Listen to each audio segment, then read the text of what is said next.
I love it. And we are live. Good to have you, Armando Salcido. Welcome. Welcome. Thank Welcome you. to the Thank you. Mike and Pablo show. Well, thanks for having me. So it's our pleasure. Just to put a little background for the viewers, your experience is as the owner, you and your wife, Vicky, of a tutoring center, Yes. and you've been owners of that tutoring center for 18 years. Right.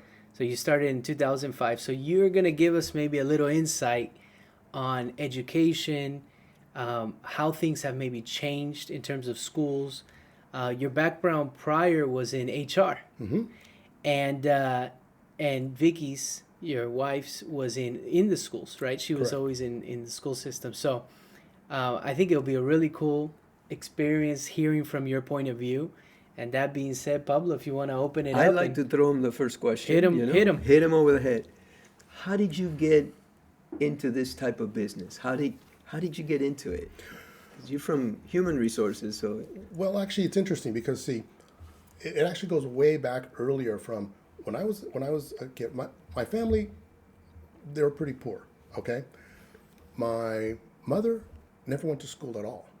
My father only just had a high school education.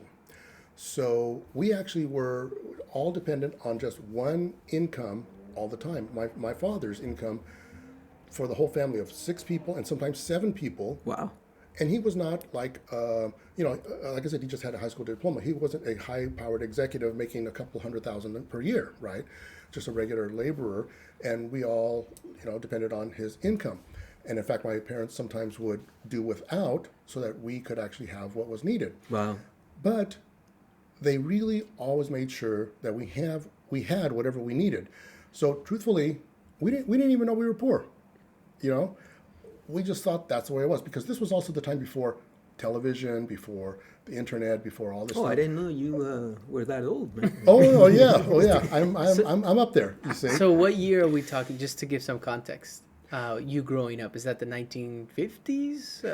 Well, I was born mid-50s. Okay, so Okay. 60s. So- So 60s. yeah, early Got it. 60s, and at that time it was not common for everybody to have 2 televisions, to have whatever. Anyway, so my point is, what we were actually quite poor, but it was never a situation for us. However, because of the situation financially, my parents both really emphasized learning and doing well in school. So that, coupled with my own personal interest all the time, see, I always wanted to know how things worked. Okay. I remember actually all the way back in 3rd grade doing what they called the new math at that time, staying up till sometimes 10 o'clock at night to figure it out. Like, what did they want to do and how did I do this?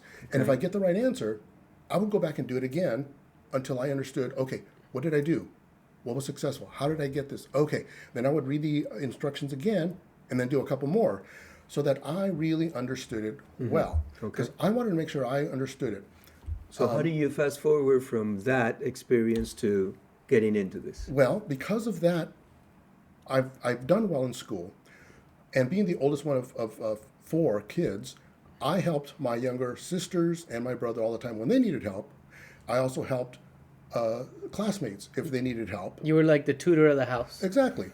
And again, like I said, I didn't have older brothers and sisters or anybody else to help or guide me or anything. So I had to figure it out. I wasn't one of these geniuses that actually just, boom, You had to just work know. for it. I had to really work at it, but Yeah. I liked it. Very Anyway, cool. when I was actually as an adult working in different businesses, sometimes we'd have employees or coworkers basically that would say, my son or daughter is having trouble with this. They're not understanding. Their grades are not good. Excuse me. And I would say, okay, good. You know what? Let me talk to them, and I would help them. So in essence, I've actually been tutoring all my life. That's pretty cool. Yeah. That And is how really did neat. this opportunity come about? Because this is also a business, so Yes. and you own it with your wife. Right. So how did this come about? Well, on my side, like I said, I have been working at different businesses. I was in human resources, and so we had looked at both at having some kind of a business. We didn't know what we wanted to do. Vicky had a friend that she told, you should actually do some tutoring. The lady started a business doing tutoring because she was a teacher at the same school that Vicky was working at. Okay. And then, so she started the business, but it was very small. It was just her, and then two very, very part-time tutors that would come in once in a while. That was it. Well, and then at the end of 2005, she contacted Vicky because Vicky had, after spending 15 years, she just retired from the school that she was at, and then her friend called her, and so Vicky thought it was going to be for an interview, right? And when she talked to her, she said, "Well, I'm looking at moving out of state. Are you guys interested in actually just buying the business and taking over?" Wow. Wow. Very cool. So we, like I said, had been thinking about a business. We didn't know what we wanted to do. So we took my people and HR experience, her working in a school, a private school, administration, admissions, and we thought, we might. It sounds Give it a like shot. a fit. Yeah, exactly. Especially with what you have explained about yourself. Okay. Exactly, yeah. So you start the school. Right. Okay. Well, it's now not a school. It's a tutoring business. It's a Okay. tutoring Tutoring business. business. And it's Okay. it's in Burbank, California. Our offices are in Burbank, California. Okay. And we are right across the street from a high school, John Burroughs High School, very, very close to the other major high school, which is Burbank High School. Nice. And centrally located, fairly centrally located. So we would draw from all around the Burbank and local areas. Okay. Right? Yeah. And I want to get into how the pandemic changed the tutoring business. I want to get into that. But you were saying in third grade, there was a new math. Mm-hmm. Now, I was no longer in school when Common Core was implemented. Mm-hmm. So can you share with us a little bit like how it differs from without, kind of basic for people, like how does Common Core differ from how it was before? From your perspective, do you think it's a better way of teaching or does it, or maybe not so good? Well, I'll tell you, Common Core, when it first came out, had a really, really bad rap because people would post all these things that were like, basically, truthfully, there were problems in the math books that were wrong. Okay. Oh. The problem is that That's a problem. Yeah. So because they had to rush to try to get these books published. Yeah. Because suddenly now they all had to be all adopted. All the different schools adopt these Common Core. So they rushed to publish them, and there were errors in them. So some of them were really just not good. That's one thing. But the other thing is that the whole program was not put together by educators. It was actually put together by administrators. Okay. And the reason they really did this, the whole purpose was because they saw that compared to other countries, our students here in the United States, our math and science scores kept going down, down, down, down, down. Correct. Whereas those in other countries were not or moving up. Right, You see, right. so they figured, okay, whatever is being done right now, it's not working. We're going to do this. So they did a whole basically bypass of everybody to implement this. So it was a bright idea to do this. What they did was they sometimes broke things down in so many different steps to explain something, which for some students, it actually is okay. It works. But for a lot of students, it overly complicates things, right? It really makes, you have so many different steps that it's not needed. The problem is they're trying to make it for a one Right. size fits all type thing. That's not the case. With students, every student is different. They learn differently at different rates. What one student picks up, they just, oh yeah, I got it, boom. Another student, they have to go over it and practice. And Everybody's different. Everybody's different. Yeah. So the Common Core was a way to try to make sure that everybody understood the material.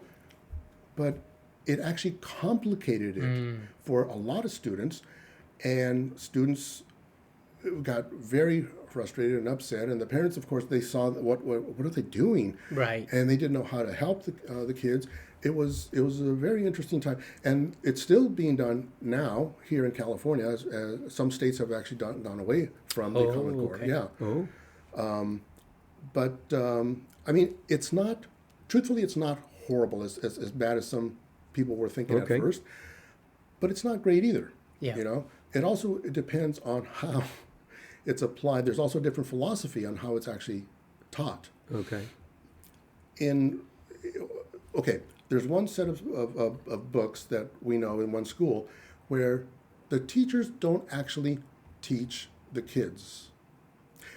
They have them do exercises so that the kids in a group do these different things to actually themselves discover the actual math concepts, you see? Now, it actually sounds like a good idea, and really it would be a good idea if they allowed the students the time to do that. But they also have a curriculum they have to get through. Right. So if they do this and the students don't quite get it, They're the next behind. day they go on to the next subject. Yeah. You see? And so what happens is you have a lot of students that didn't get this, and then they didn't get this, and then they didn't get this, and then they're like completely lost. Right. You see? Because math builds on. Yeah. Oh yeah, on itself. It builds on itself. Yeah. You have to know your basics. You have to know how to add fractions, 2/3 plus 3/5, before you get into in algebra. Right. You would have 3x squared over 2a plus. You know what I mean? Right. It's still a fraction, but if you don't know the earlier basic, Right. forget it. You're gonna be lost. Yeah. Yeah. So tell us how the pandemic changed your business, the tutoring industry, and or the tutoring business, and also the schools, from your perspective. Sure. You know? Well, okay. We've been doing actually online tutoring. So we have a small office in Burbank, but we've also been doing online tutoring for almost 8 years now. Okay, about 8 years ago, or a little less than 8 years ago, we were filled to capacity, and we had waiting lists. So we had people so our name was out there. People were coming to us, and we couldn't fit them in at all. So, and I didn't want to get another building. I didn't want to open up another office More and overhead. have more overhead, more rent, whatever. So Yes. I started researching online tutoring. Now, back then, 8 years ago, nobody had ever heard of Zoom, okay, No. Yeah. at all. So I really had to do a lot of research, and I tried different platforms, different programs, and some of them worked. Some of them were incredibly complicated, and some of them Right. were incredibly expensive, and some were very simple, but they didn't have all the tools. Anyway, so I had to do a lot of research, Okay. and so the people that we had on our waiting list, I would try to get them onto our online tutoring. Okay. They were impressed with it. They liked that, but they didn't want to do it themselves. They would say, "No, well, we'll wait. We'll wait until you have an opening." Okay. So it was really hard to try to switch people over to doing online tutoring. Right. They wanted the in-person tutoring, and that was Yeah. the case all the time. So we did have students online, but it was like maybe 10% of our business, maybe 15 at the max, until the pandemic hit. Got it. And then when that pandemic hit, and everything closed, schools closed, businesses closed, all tutoring businesses, anybody that had to deal with people in person were basically closed, and a lot of people actually went out of business. A lot of businesses, Yeah, right? absolutely. No doubt. Yeah. But we already had a platform in place that worked. So Nice. all I had to do was switch everybody over from in person to online. Beautiful. And then I also had a lot of tutors, some of them that were older, that were not very tech savvy, so I had to really groove them into how them. to work with them online on the tutoring. Then You what were happened- tutoring your tutors. I was, yeah, exactly. So then what happened though is that basically, and the schools they had a really, really hard time, because if you remember when it first happened, it was supposed to be for 2 weeks, Right. okay? And then at the end of 2 weeks, okay, well, it's going to stretch out to another 2 weeks. And then it kept on going. So what happened was, and I actually felt sorry for the teachers, because the teachers were not taught how to help and teach kids through distance learning. They were not. The schools didn't want to put in that, invest the time and energy and money to train the teachers, because it was going to be over at any minute, you see. Right. So- 2 weeks plus 2 weeks, Exactly. and then again and again. And ended up being the whole year, Before and we even knew into it. the next year. I remember one guy saying, "Look, our schools have been closed for over 6 months, Right, and it was going to be 2 weeks. What's going on? right. How long is this going to go on?" Yeah. I remember that. Yeah. And for a child which You're very you've studied a lot in psychology and things like that. We've had conversations before. Don't they say from 0 to 5 or 0 to 7 years old are like the most pivotal years, right? So you take 6 months away of schooling potentially from, a 4-year-old, or a 5-year-old. They could be way behind now. Oh, yeah. Are you seeing that Oh, or? we saw a lot of that. In fact, I don't know if you remember seeing this, but there were a lot of articles in the news about learning loss. Okay, that's exactly what they were talking about, because when everything shut down, like I said, the teachers did have a hard time. They really, because they weren't taught how to do this. They were just told, make it happen, you see. But the ones that really paid for it were the students. Yeah. They weren't getting the instruction. They weren't getting the Right. information that they needed. The instruction hours were cut way down, and the actual quality of the instruction was also way down. And then also, it was really bad because some, like in high school, a lot of students that were taking, let's say, math classes in high school, they would have an assignment. Well, they didn't do any of the work at all. They would actually go onto their computer, plug in the formula or plug in the problems into some of these online applications or programs. It gives them the answer. They write down the answer, turn it in. Okay, they learned nothing at all. You see, and that happened a lot. Yeah. In fact, there was a whole thing also because some students, what they would do is they needed to be there in the classroom online, and some of them, they would turn their camera off, right? They didn't want to be seen. Well, the teachers didn't know if the students were even there. Right. A lot of them turned the camera off and they took off, but they were counted as present because they were there at the roll call at the beginning. You see, so the teachers had no control over. I that. remember going through that with my grandson. Yeah. He was getting Oh, taught. yeah. Yeah. And, the teacher would be speaking or making an explanation, and he would be, because they're kids. Yeah. We're talking Yeah. about kids now. We're not talking about, I mean, 5-year-olds and so forth. And, the attention span, you might be able to obtain it a little better if you're there in a classroom and the teacher sees, hey, Johnny, please pay attention Right, to the book. right.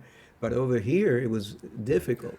Well, I'll tell you, truthfully, I think it's difficult for a teacher, even in a classroom, Yeah. but with No doubt. with everybody at home Yeah. and no control. And sometimes some of the parents were actually gone. They were just told, log on at this time or Right. come on. So there was nobody to supervise the kids to even see if they were actually doing it or not. Exactly. But like I said, even in a classroom, you have a teacher in a classroom that has 30 kids, Well, yeah. 35 kids. Yeah, yeah. It's hard The to teacher will control. explain something yeah. and would say, good, so does everybody understand? Of course, everybody's like, oh yes, And it's physically impossible for a teacher to get with every student to make sure they actually understand. Right. They can't do that. It's impossible, you see. So they teach to the class, and those that are really pretty sharp and paying attention and watching, they're getting it, you see. The problem is that a lot of kids Didn't. don't. And in fact, most students in most schools are not taught how to learn. They're taught how to memorize Yeah. for a test. And the thing is, you can study for a test, take the test, and maybe even get good grades. 2 weeks later, it's all gone. There are some people that get great grades and don't know anything, or very little. Okay, I can't say not anything, but Right. see. Well, what's the So- difference Okay, from go ahead. learning and memorizing? Okay, let me tell you. If you learn to ride a bike, that means you can physically ride a bike. Okay. If you learn to play the piano, you can make music and play the piano. Okay. If you learn math, you should be able to do something with it. It should help you to create something, solve problems. You can use it. So anything that you supposedly have learned, if you can't use it, you didn't learn it. You see? Well, if I were to memorize a song on the piano, but just that song, but I can't play any other song, I just memorized it. So you're saying that I can't use it because I won't be able to create new music? Is that what No, you're saying? you would be able to just, if you've only memorized this one song, let's say, good, you can play, chopsticks, whatever. Okay, well, if you don't learn the basics, if you don't actually practice, if you don't actually become good, then you don't use it for a long time, you forget. You can't come back and then just do just as well as you did before, you see. But if you understand something, you can use it. The old saying, it's like riding a bike. Yeah. Okay. So if you have learned to ride a bike and You you never can and forget. and you did it all the time because it was fun, you went with your friends, you can go without for years, and you can still get on a bike and ride. You see. Any bike. Right. You don't have to go back to the same bike. Exactly. You exactly. can get on any bike. Yeah. You might not be because able to you- fit on the same bike. Yeah, yeah. So okay. So what I'm taking from you is that pandemic really did a number on our education system. Oh, it did. It really, really did. did. We're still, Feeling the effects. seeing the effects of that now, even. Okay. Wow. Yeah. Well, I knew that because I saw some of it with my grandson, and I knew it. It took a lot of effort on the part of the parents. Get the computers ready. Computer glitches. Wait a minute, you can't hear the teacher. I remember all that stuff. Oh, yeah. Oh, what, yeah. what happened? The volume is low. Raise the volume. This and that. Right, right. So there was a lot of stuff that. Yeah. Yeah.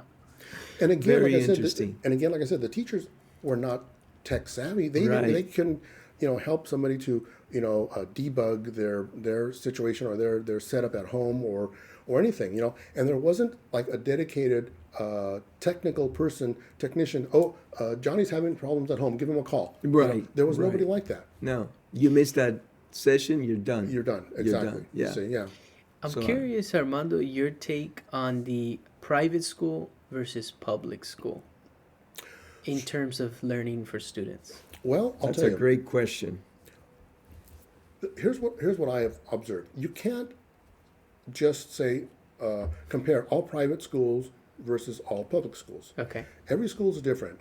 There are very good public schools, some not so good. There are very good private schools, others actually not so good. Generally, people think that private schools are better because one, you pay for it. You're going to have generally smaller class sizes.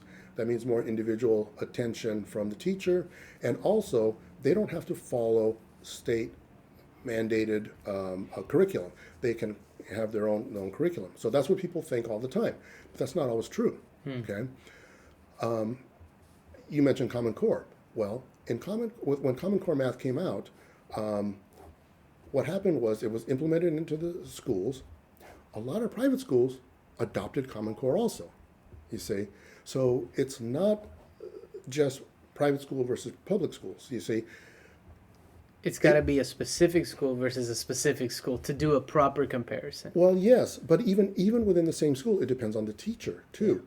See, some teachers, I think as a general rule, they really get into teaching because they like kids, they want to help, they want to really create a good effect in society by helping kids. Okay, Yeah. I think they have like a big heart. They really want to try to do well. Right. But I'm sure you've seen where a lot of teachers are actually, leaving the field. Okay, they're leaving.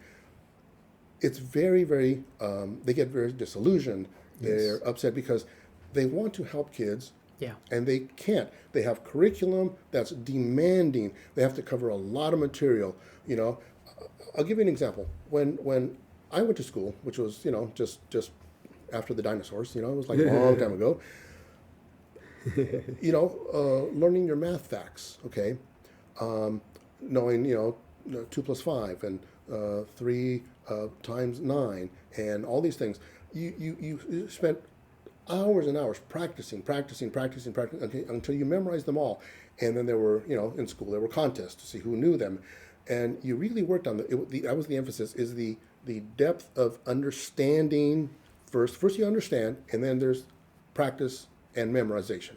See, getting back to what you said earlier, if you practice and learn something, but you don't really understand it, you're not going to keep it. If you understand it, but then you actually practice, now it can stay with you. Okay.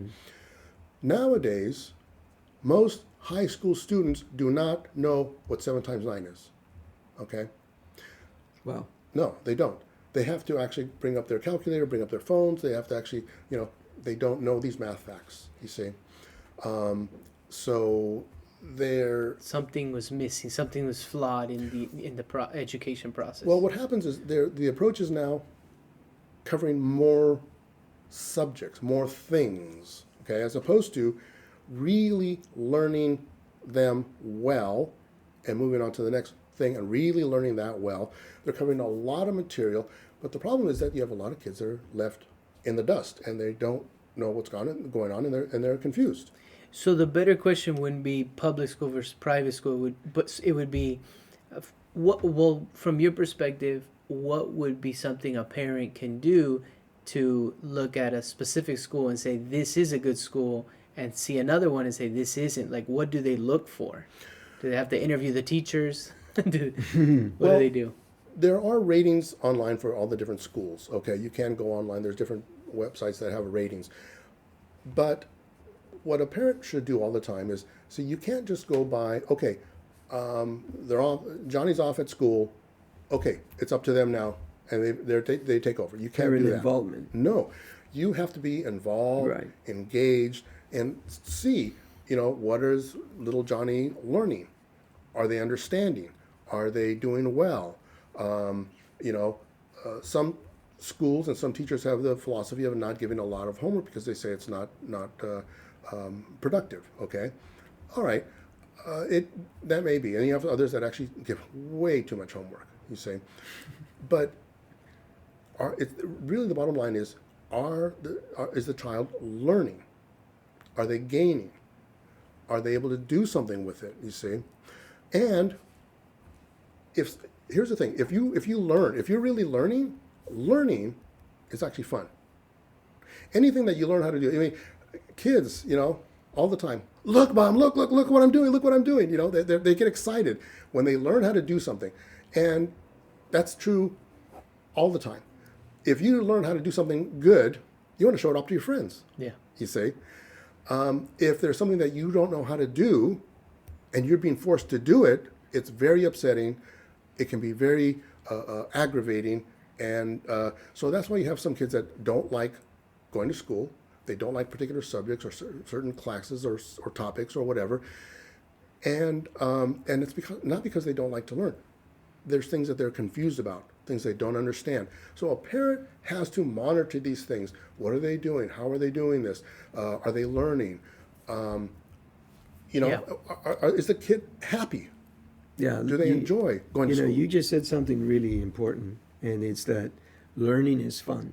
Yes, If it we is. can get that message out there, learning is fun. You're If done learning correctly. something new. If done correctly, learning Yeah. is always fun. Correct. You see? Yeah. You learn how to do something on a car. You're a mechanic. It's like, oh wow, I know how to do this now. This is great. Okay, That's correct. That's correct. Anything. It doesn't matter what it is. If you learn how to do something and you can do it well, Yeah.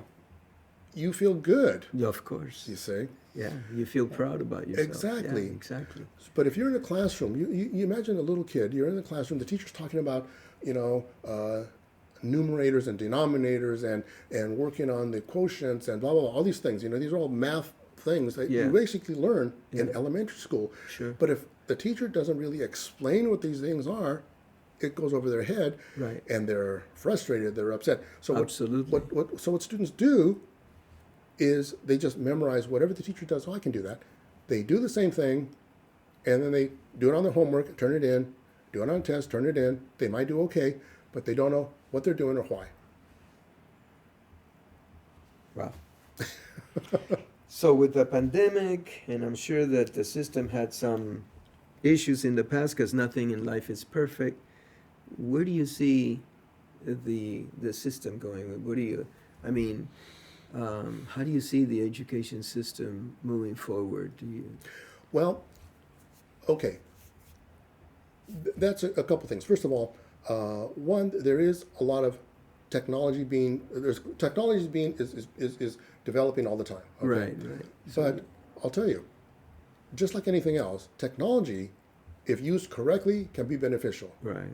But it can also be used in a way that's actually destructive, you see.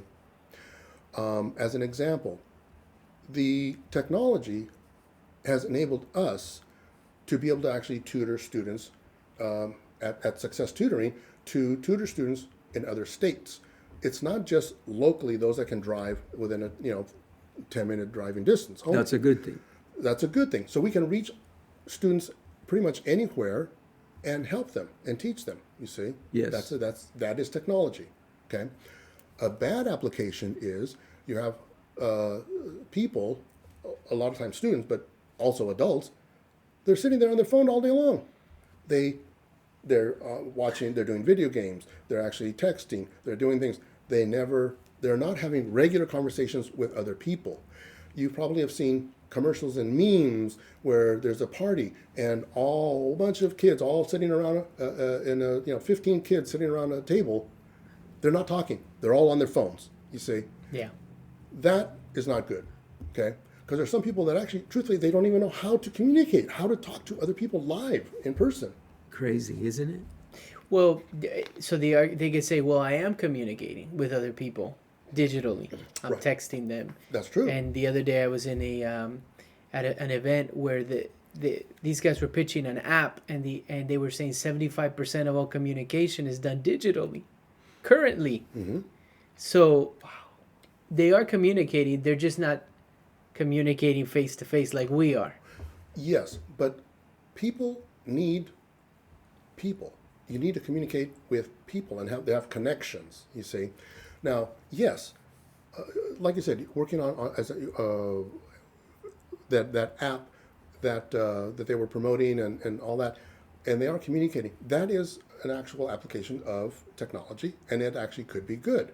So, like I said, if it's done and used correctly, it could be very beneficial. There are online books, there are online educational programs. There's a lot of stuff online that's actually very good that could be very beneficial. Mm-hmm. Okay, but there's also, if it's not used correctly, it can be harmful. And that's true of anything. Sure. Sure. Sure. Nuclear energy, right? Used correctly can supply the energy for entire cities. Used incorrectly, it can blow them up. It can blow the cities You up. see? Yeah. So anything, it can be used correctly or used incorrectly. Yeah. For the benefit of people, and people know how to use it and actually gain from it, or they can actually lose. You're throwing out so many pearls that it's great to have you on board here. The other day, but you just said something extremely important. People need people. Yeah. There needs to be that interaction. Yeah. The pendulum always swings so far out. We're swinging to the point of 73%, 75% of 75%. communication is done by digital. It's going to swing so far out that it's going to have to come and swing back out again. The other day, we were marketing our business in real estate, and we went to a business looking for this lady, and she was not there. And the young receptionist, she had three computers opened up, right? Computer screens. Yeah. Yeah, 3 screens. And she said, would you like to leave her a message? And I said, sure. If you have paper, may I? And I had a few things to say, so the message was a little long. And then I give it to the young lady, and she says, oh, this is called cursive, right? Writing? She's extremely bright. Yes. She's in charge of, a department that she's got 3 screens open. She is on her game Yeah. Oh, this is called cursive, right? And I go, yeah. And she says, yeah, I hear they don't teach that in school anymore. Yeah, they don't. Is that true? Yes, they don't. So it's a transformation Right. of knowledge Wow. that's taking place in a different Or a way. lack than of you- transformation? Well, no, I think the kids are learning somehow. Well, They're gonna have, they won't be able to read cursive anymore. I was. It's like a hieroglyphs that we don't know how to It's read. yeah. Last night we were watching the mysteries of the Rosetta Stone Yeah. with my grandkids, and they are passionate about it. Poor kids. They got the bug from me, I think. But anyway, and So this is called. I was so surprised. Yeah. Armando. No, that's the case. Kids they're not taught cursive. They cannot, many of them cannot even read cursive. Here's another thing. To me, it's shocking. Kids of, today, you know, as a general rule, cannot read an analog clock. Oh, They cannot read an like analog a analog clock. like the clock up there, up on your Yeah. mantle. Yeah, they like cannot this. read that. Yes, they cannot read that. They only can read a digital clock. You see, so they don't know how We to ran tell- across that. Somebody mentioned to us something about I'm gonna see you at 7:30. Oh no, they were saying 4:45, and they didn't understand the Oh, yeah. quarter, what that meant, quarter to. Yeah, I had one girl one time said, I said, okay, I'll see you at a 5:45, whatever, and she said, okay, and her friend next to her said, kind of smiled. She goes, now, do you know what that means? She goes, yes, 5:25. 4:25. You see, as opposed to you see, as Now- opposed to a quarter of an hour. You see. Now, so part Very of it interesting. could also be that the language is changing, right? The English language is constantly changing. That's true of So- all languages, yeah. I'm sorry, That's true of all languages. of all yeah. languages, Yeah. and so maybe there are things that are just no longer used. It's not that they're not smart. It's not because a lot of people, No, right. like We're you were not trying saying, to put anybody down in Oh, any no, way no, or no, form. no, it's just a This lost. girl will do. It's a lost. It's a lost Right. word or lost. Soon, no one's gonna say a quarter, right? Eventually, no one's gonna say 4:45 because maybe those clocks won't exist anymore. Maybe it'll just be pure digital. But see, 5:45 is still 5:45, whether it's on analog or digital. True. You say. That's true. You know. Any clock. He got you. Yeah. Yeah, And the thing is- that's a bad comparison. No, he got you. But the thing is, also, see, it's also understanding fractions. I'll tell you, 80%, That's right. 85% of students that, if they're having any trouble in math, 80 to 90% of them are having trouble also with fractions, decimals, percents, and integers. Okay? Integers being the positive and negative number, whole numbers. So fractions is a subject that students a lot of times, like I said, memorize. Oh yeah, I can do that, and turn it in, but don't understand it. Yeah. Okay. I had a student one time that came in, was having trouble with algebra, first year algebra. And I happen to know that if somebody's having trouble there, usually they're not good in these earlier. So I asked him, how are you with fractions? He said, oh, I'm good with fractions. Oh, interesting. I said, okay, what can you do with fractions? So I thought I was asking him, how can you use fractions? But what I said was, what can you do with fractions? And he said, well, I can add them, subtract, multiply, and divide them. I said, okay, that's good. But what about in real life? How can you use fractions? And he thought about it. He said, well, I can use them on tests. Eh, You see? It's not he's not using it in practice. No. Now, here's the thing, though. I could give him a fraction problem, And he could do. and he could mechanically go through it and get the right answer. Right. Okay. But he didn't even understand. I said, great, let me ask you this here. What is a fraction? And his eyes got like really big, like a deer in the headlights. And he said, well, it's a number over another number. I said, you're right, but what does that represent? He couldn't tell me. Right. Okay. So get this. Then I said, okay, now, I want you to count up the chairs in my office here. I had like 5 chairs in my office at the time. Mine was the only one that was black and had arms. The only one of the 5, right? I said, so how many chairs total in my office? He said, 5. I said, good.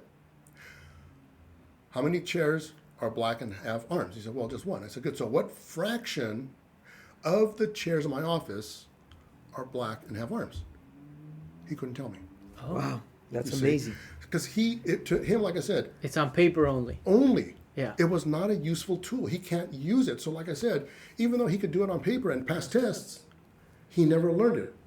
That's like I said, the bottom line is if you can't use it, you didn't learn it. Excellent. Wow. Really What cool. an eye-opening, huh? Yeah. Yeah, so it was most kids that have trouble with math. What was it, the percentage? I would say probably 85% of kids, if they're having trouble with math in high school, it almost always comes back to earlier levels that they never understood. Usually it comes down to fractions, decimals, percents, and then, like I said, integers, the positive and negative numbers, right? Very interesting. Yeah, the basics. The basics, see? Yeah. Yeah. Because if you, like I said, if you don't know these basics, Yeah. then you get into this higher level algebra, and again, kids try to just memorize. So they try to memorize these formulas and plug in the numbers, right? Well, I can speak from experience on that. I forgot what grade it was. I goofed around that grade in math, and I felt it. And I felt it to this day. I still, because I goofed around. I think it was 8th grade. Maybe it was pre-algebra or algebra. I don't remember which one. Yeah. But that was the basis of going into high school. I needed to know that. But I was being kind of the class clown a little bit. Sure. I was being funny. Yeah. And I didn't grasp some of those concepts, and so I suffered later on. Oh, yeah. How do you see, like, and this is kind of out there, is a new thing, ChatGPT, right? AI, basically, right? And they say that now AI can write you an essay. ChatGPT can do whatever it needs to do. You just tell it, and within minutes or seconds. How do you see that? Like, how are teachers going to be able to control or decipher which was written by a student or not? Well, I'll tell you, part of it comes to really the students, their own personal integrity. Because, like I said, first comes the concept of understanding that what they're supposed to be doing is learning. Okay? If they don't have that, then what happens is they're going to look for any shortcut they can to just do whatever's needed and to, turn in whatever is required, and they're done. I did my job. I did what was required. But see, they didn't learn. I've had students come when we were open and we had students coming in. I would talk to them all the time, and I talk to them now also, but I do it online. But to get the idea that in school you're supposed to learn, and that's almost like a foreign concept to them. What do you mean? Here's another example. They would say, well, okay, so what happened? You were doing okay, but then this year you're down to a D. What's going on? Mm-hmm. Oh, my teacher, he doesn't know how to teach. Okay, why do you say that? Oh, he doesn't this, he doesn't that, whatever. All right. Okay, now let me ask you something here. I will tell you that there are good teachers. There are other teachers that maybe not as good. And truthfully, there are a few teachers, not many, that really shouldn't be teaching, truthfully. But regardless of the teacher you have, let me ask you something here. What are you doing to learn it anyway? And they'll look at me like, what do you mean? Right. I mean, okay, whether you have a good teacher or not a good teacher, what are you doing to learn it anyway? Yeah. Drop your jaw? Well, what are you talking about? It's up to the teacher. No. It's up to you to learn. Your job as a student is to learn, acquire knowledge, and so that you can prepare yourself for the future. Now, good teachers, they have that same viewpoint, is to get students to really understand. Right. You see, you have other teachers that think, okay, I'm going to talk. It's up to them to learn. If they don't get it, they don't get it. You see. No, that's not a good viewpoint for a teacher. A good teacher will explain, and if they see everybody looking like, oh, what are you talking about? They'll explain it differently or try a different way, or they'll do different things. What they're trying to do is get the knowledge, information, and education across to the students so they understand. You see, that's the purpose. But see, regardless whether you have a good teacher or not a good teacher, it's up to the student to understand. You need it for your next grade, or to get into high school, or to get into college, or for whatever. If you need this material, then you better learn it. Mm-hmm. You see, so what are you doing to learn it anyway? One for one, if that ever happens, they just drop their jaws. Like, what are you talking about? What do you mean? Yeah. Right. You see?